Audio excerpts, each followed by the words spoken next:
So I've been very fortunate to be able to travel all across the world. Um, I've had the privilege of going to many different countries in Europe, in Africa, even Australia. And the country that's fascinated me the most personally was Morocco. Morocco had a blend of Arabic and French, and it was very unique because the language is sort of also reflected in the culture, where you can see these very Arabic sort of buildings, but at the same time that you can see the French colonial sort of influence. So that was very interesting for me.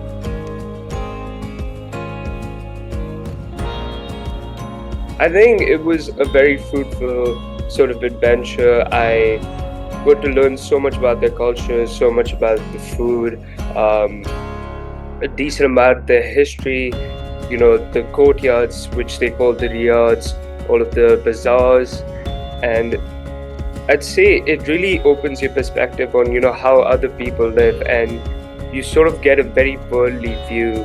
And that was really interesting for me to see because I come from a country which was colonized, but I see it played out in a very different way.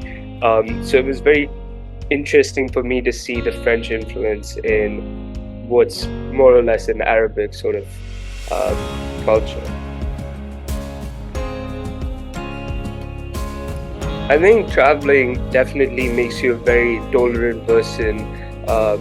It also gives you the chance to embrace something new, move out of your comfort zone, you explore new areas, you meet people you would have never thought of meeting in your life, taste new cuisines.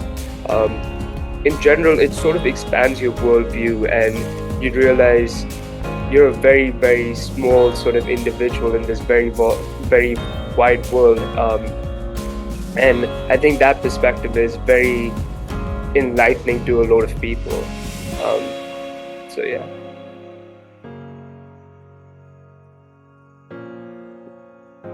I'd say I'm very good at squash. I'm not the most talented person out there. I'm not very good at any instruments, but I'd say I'm pretty good at sports. I was on my squash school team for a bit. I also played basketball in high school. So those are the two things I'm really proud to be very good at because it requires a lot of hard work, it requires me to push myself, and it's just a good way to sort of release some endorphins. Yeah. And the best way to stay motivated is to just remember that everything requires a certain amount of effort in life, and no good thing comes without you working hard for it. And it's as simple as that. The moment you build a little bit of discipline, I think it becomes progressively easier to be able to do the same thing again and again, even if you find it very boring, very banal. But yeah, I think just realizing that you can build some discipline is the best way you can go about achieving whatever goal you want to.